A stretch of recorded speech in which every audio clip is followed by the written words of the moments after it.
Unajua pombe ni matumizi pia ya afya ya mwanadamu.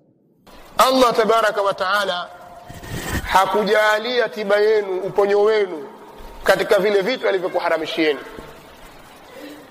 Allah hakuweka shifa yenu na uponyo wenu, kupona kwenu katika vile vitu alivyoviharamisha kwenu nyinyi. Mtu asije akasema kwamba unajua mimi naumwa, daktari kanaambia ninywe sana pombe kwa nitapona. Hakuna dawa ya vile ambavyo vimeharamishwa na Allah tabaraka wa taala. Katika vile alivyoviharamisha Allah tabaraka wa taala haviwi ni dawa. Jana nilifuatilia mahojiano yako ukiwa na Oscar. Ulizungumza kwamba pombe ni afya, ila tu dini zimeleta ugumu. Sasa zile comment nilisoma, wengine wanasema kwamba Prophet APM unapotosha watu, yani wanataka kuwapeleka watu waendelee kupiga pombe, waondoe ile dhana ya kwamba pombe ni dhambi.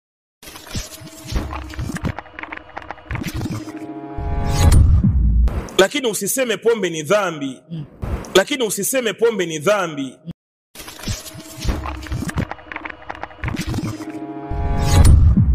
Ewe Muhammad, wanakuuliza wewe kuhusiana pombe na kamari, nini hukumu yake? Qul fihima ithmun kabirun, waambie ndani ya pombe na kamari kuna madhambi makubwa.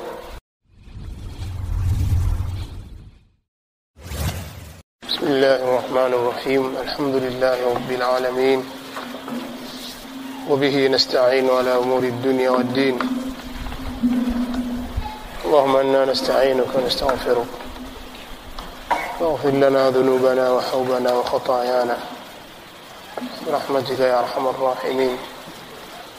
والصلاة والسلام على أشرف الأنبياء والمرسلين نبينا محمد وعلى آله وصحابته أجمعين التابعين لهم بإحسان إلى يوم الدين. وبعد. ولترمك وحرام أو حراميش وتمبو au pombe, wa hiya min khamsa, na hiyo pombe yatokana vitu vitano. Min al-inabi, kutokana na inab. Inab kwa Kiswahili ni zabibu. Min al-inabi, kutokana na zabibu. Wat-tamri, na kutokana na tende. Wal-asali, na asali. Wal-hinta, na ngano. Washair, na shair. Walkhamru ma khamara alaqla, na khamri ni ile ambayo imefunika akili.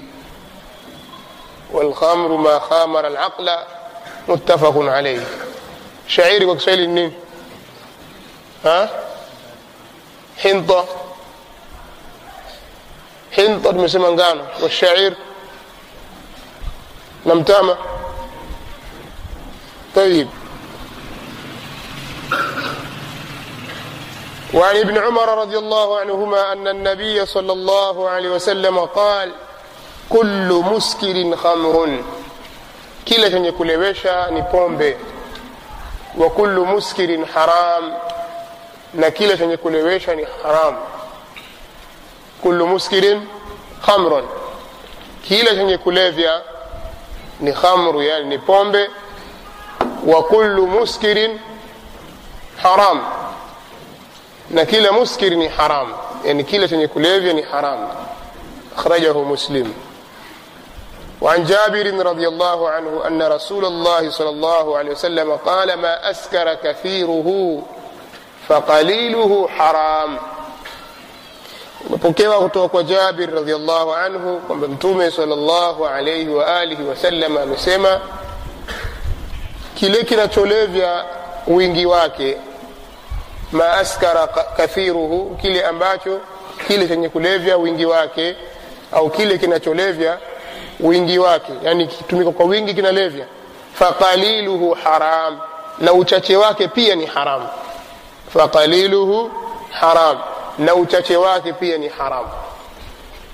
Akhrajahu Ahmad wal arba'a. وصححه ابن حبان angesema akhrajahu al-khamsa pia ingekuwa ni sawa imma akhrajahu al-khamsa wa akhrajahu Ahmad wal arba'a mpokea Ahmad na wanaochuoni wale wanne maarufu wasahahahu ibn Hibban na amesahihisha hadithi hii ibn Hibban. Hadithi zote hizi pamoja na hii itakayofuatia tutazitolea maelezo kwa pamoja insha Allah. Hadithi nyingine ni hadithi ibn Abbas radhiyallahu anhuma قال كان رسول الله صلى الله عليه وآله وسلم ينبذ له الزبيب في السقاء. alikuwa mtume sallallahu alayhi wa alihi wasallama akirowekewa zabibu katika siqa, katika chombo. Siqa ni wi'a'u min jildin yakun lilma walillaban, ni chombo kinachotengenezwa kutokana na ngozi kwa ajili ya kuwekea maji au maziwa. Kwa mtume sallallahu alayhi wasallama kana yumbadh, yani alikuwa akirowekewa maji, yanawekwa ndani yake zinaingizwa tende au zabibu na mfano wa vitu hivyo. Ikisharowekwa maji yanabadilika, yanakuwa matamu kwa sababu ya tende zilizoingizwa au zabibu zilizoingizwa kwenye maji hayo. Watadhhabu muluhatuhu, maji yao yalikuwa ni maji ya visima, yana uchungu na uchachu, basi yanaondoka ule uchungu wake. Ni halali muda wa kuwa haijafufurika, kwa sababu tende ukiingiza kwenye maji ikikaa, au kama ni zabibu inakaa mpaka inafufurika, inaumuka. Kwa hiyo ikikaa siku moja au siku ya pili si vibaya, lakini ikishatimia siku ya tatu, idha marra alayhi 3 ayyam, inakuwa mushkil, inabadilika, inakuwa khamr. Ukiroweka kwa muda wa siku 3 kama ni zabibu, ukiziweka katika maji, baada ya hapo inabadilika, inakuwa ukinywa ni ulevi, lakini kabla ya hapo ni jaiz. Sasa mtume sallallahu alaihi wasallama kana rasulullah sallama yumbadhu lahu zabibu fi siqa, akirowekewa zabibu katika chombo, fayashrabuhu yawma, kisha anakunywa zabibu ile au kinywaji hicho katika siku yake hiyo, walghada, na kesho, wa ba'da alghadi, na kesho kutwa. Kwa leo, kesho na kesho kutwa bado anakunywa. Fa idha kana masa'u thalitha, ikishafika jioni ya siku ile ya tatu, sharibahu, anainywa pia, anakunywa. Wasaqahu, na vile vile anaweza kumnywesha mtu mwingine. Fa in fadala shay'un, na kikibakia kitu sasa, kama atakuwa amekunywa bado imebakia, aharaqahu, anaimwaga tayari, maana itakuwa baada ya hapo sasa itakuwa imeharibika. Aharaqahu, anaimwaga. Faida tunaweza kuzipata katika hadithi hizi tulizosoma, takriban hadithi 5. Hadithi ya Anas, ya Umar bin Khattabi, ya Abdullah bin Umar, ya Jabir bin Abdullah al-Ansari, na Abdullah bin Abbas. Kam? 5 ahadith zinaelezea kwamba Qur'ani ilipoteremka kuharamisha pombe, wakati huo watu walikuwa wakitengeneza pombe kutokana na zabibu, kadhalika kutokana na tamri, yani tende, na asali, na ngano, na shairi. Umeelewana? Na kwa mujibu wa hadithi ya Umar ibn Khattab radhiyallahu anhu ni kwamba khamru ni ile ambayo imefunika akili, ikawa mtu kwa wakati ule akili yake si ya kawaida kwa sababu ya khamru, inaondoka ile akili yake ya kawaida ya kiutu, na ambayo ni akili ya mlevi. Na katika darasa zilizopita tulisoma baadhi ya aya zinazoharamisha pombe, kama aya 90 na 91 katika suratul Maida. Na Allah tabaraka wa taala akaita kama ni rijsun min amali shaytan, ni najis, ni uchafu katika amali za shaytan. Rijsun min amali shaitani fajtanibuhu la'allakum tuflihun. Kwanza ni najisi, ni uchafu. Pili ni amali ya shaitani. Tatu mmeambiwa jiepusheni nayo. Nne ili mpate kufaulu. Kwa sababu gani? Tano akataja sababu, kwa sababu innama yuridu ash-shaytanu an yuqi'a bainakum al-adawata wal-baghdha'a fi al-khamri wal-maysir fahal antum muntahun wa yasuddakum an dhikrillahi wa 'anis salati fahal antum muntahun. Kwa hiyo shetani atakuingiza uadui baina yenu na bughdha kupitia pombe na kamari. 6 anataka kuwazuieni nyinyi na dhikri ya Allah tabaraka wa taala na kuzuieni na sala. 7 komeni. Imekuja istifham kwa maana inkari, fahal antum muntahun bimaana intahu, komeni. Kwa hiyo ukiziangalia aya hizi utakuta zimebeba ujumbe mzito kabisa wa kukemea swala hili na kwamba ni jambo la haram. Na kwa sababu hii basi jamaahirul ulama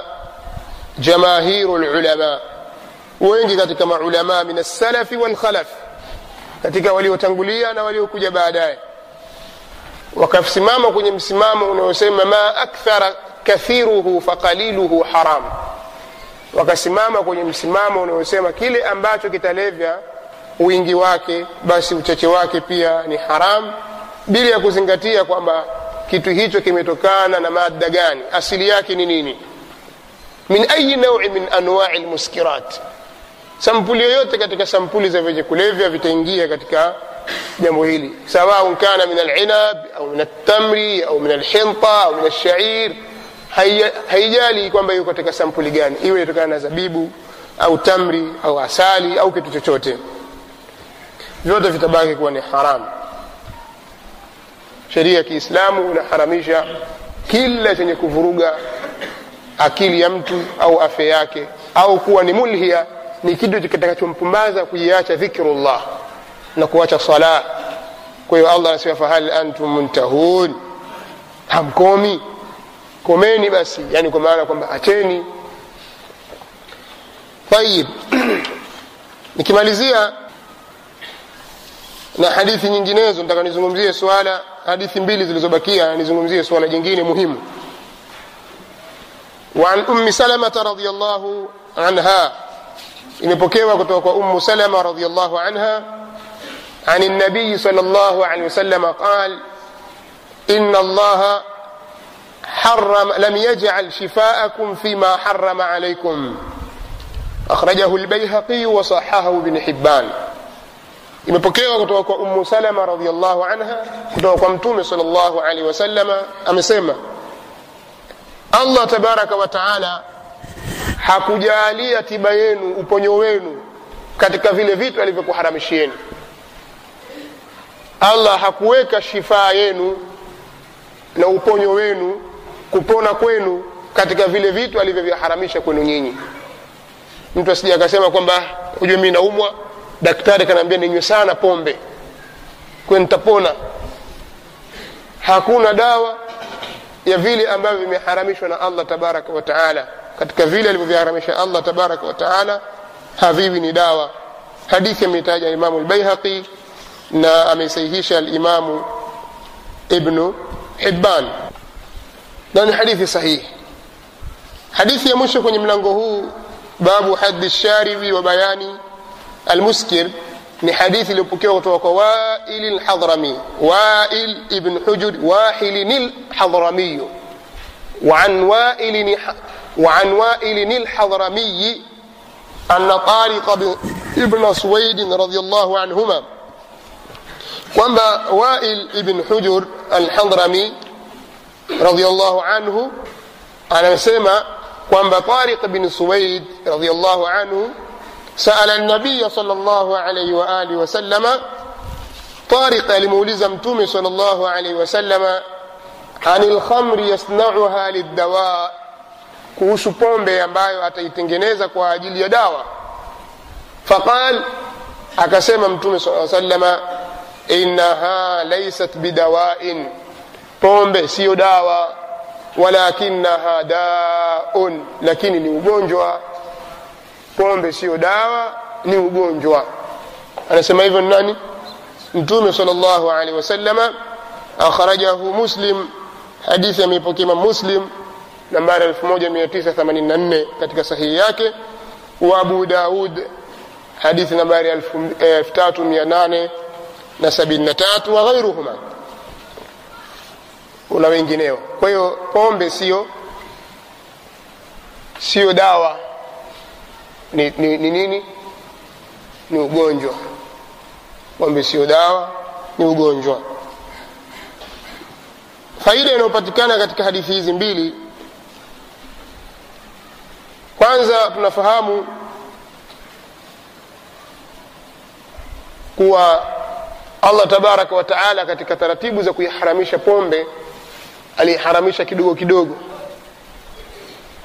Awamu ya pili alifikia Allah tabaraka wa taala kusema yasalunaka 'anil khamri wal maisir, ewe Muhammad wanakuuliza wewe kuhusiana pombe na kamari, nini hukumu yake?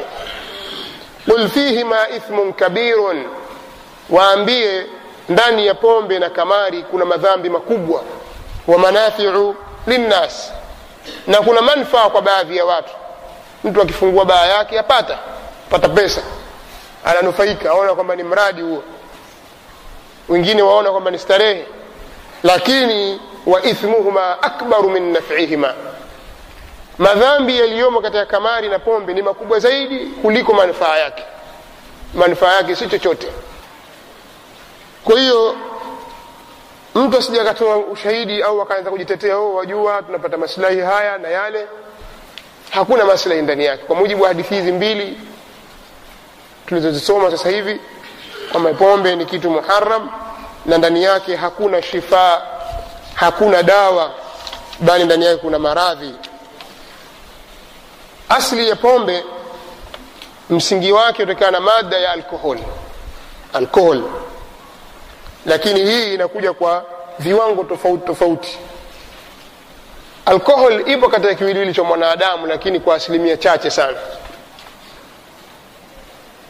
na ndio kitu ambacho kinamsaidia katika kusaga au kuvitafuna mawadi ambazo au mada vitu ambavyo ni vya sukari katika mwili wa mwanadamu, na ni vitu au ni kitu ambacho kwa mwanadamu kina faida. Yani mwanadamu ana nisba fulani ya alcohol, kama vile maganda ya baadhi ya matunda kama vile chungwa, limao, ina alcohol, sio? Au mfahamu iko. Kwa mwanadamu pia ana mawadi zile za alcohol katika mwili wake, lakini kwa asilimia fulani. Na sababu au katika faida ya kuwa navyo vitu hivi katika mwili wake ni kuweza kumsaidia kusaga chakula au kukitafuna chakula, kusagwa chakula na kukilainisha chakula ambacho kina mawadi za kisukari. Kwa Allah ndivyo alivyomuumba tayari mwanadamu katika mazingira haya. Kwa hiyo ni kitu ambacho kinapatikana kwa asilimia ya kumtosha mwanadamu kwa vile alivyoumbwa tu yeye mwenyewe, hahitaji ziada. Sasa akisema mwanadamu anatafuta tena vitu vingine vya kumuongezea alkoholi katika mwili wake, vitu hivi vinaweza kusababisha madhara, kwa sababu hiyo aliyokuwa nayo yamtosha katika mwili wake. Na ndio Allah tabaraka wa taala akaharamisha kuachilia mbali kwa madhara yanayompata ya kiwiliwili, yani ya kidini, basi pia vile vile madhara ya kiwiliwili ambayo yanadhuru katika afya yake. Al-Ustadhi Tabbara hapa, Sheikh Abdullah Al-Bassam, mkuu mmoja katika wa profesa, anasema taathira ya pombe inaweza pombe kumwathiri mtu kwa kuwepo katika mwili wake gramu 10 tu za alcohol katika damu yake. Gramu 10 ni nisba ndogo sana. Ukiambiwa kitu hiki kina uzito wa gramu 10, kwa sababu kilo moja ni gramu 1000, robo kilo ni gramu 250. Sasa kiwango cha gramu 10 itakapokuwa kimeingia katika damu ya mwanadamu kupitia alkohol, basi inaweza kumletea madhara makubwa sana. Na hii alkohol inapatikana kwenye glasi moja tu ya whisky. Hii gramu 10 ya alkohol, whisky glasi moja tu, basi inapatikana ndani yake gramu 10 za alkohol. Mnanielewa? Mwanadamu ana alkohol katika mwili wake inayomsaidia katika kuendesha uhai wake. Hivyo ndivyo alivyoumbwa na Allah tabaraka wa taala. Hiyo nukta hiyo nadhani imeeleweka. Sasa mtu atakapokuwa anakunywa pombe, waachilia mbali kwamba ni jambo ni haramu kwa kupitia sababu nyinginezo, lakini miongoni mwa sababu hizo ni kwamba pombe inamdhuru afya yake. Kwa sababu atakapokuwa anakunywa, ina maana kwamba anaongeza idadi ya alkohol katika mwili wake. Na gramu 10 tu ikipatikana katika damu ya mtu, ziada ya gramu 10 ya alkoholi katika mwili wa mtu, inaweza kumsababishia madhara makubwa katika afya yake. Gramu 10 hiyo yapatikana kwenye glasi moja tu ya whisky. Kwa hiyo unaona mtu anaweza kunywa glasi ngapi? Whisky au konyagi, glasi moja tu ndani yake kuna gramu 10 za alkoholi zaidi, lakini inapatikana. Kwa hiyo je, atakapokuwa amefikia mpaka kiwango cha kulewa, atakuwa amepata ngapi, gramu ngapi? ليهلك من هلك عن